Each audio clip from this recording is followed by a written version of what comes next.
د قرآن کریم د 13 سپارې شپږ سورت سورة الفلق سورت دی.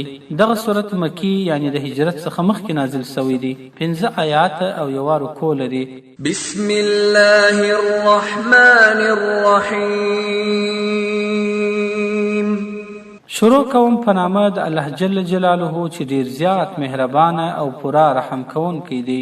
قل اعوذ برب الفلق من شر ما خلق ومن شر غاسق إذا وقب ومن شر النفاثات في العقد ومن شر حاسد إذا حسد.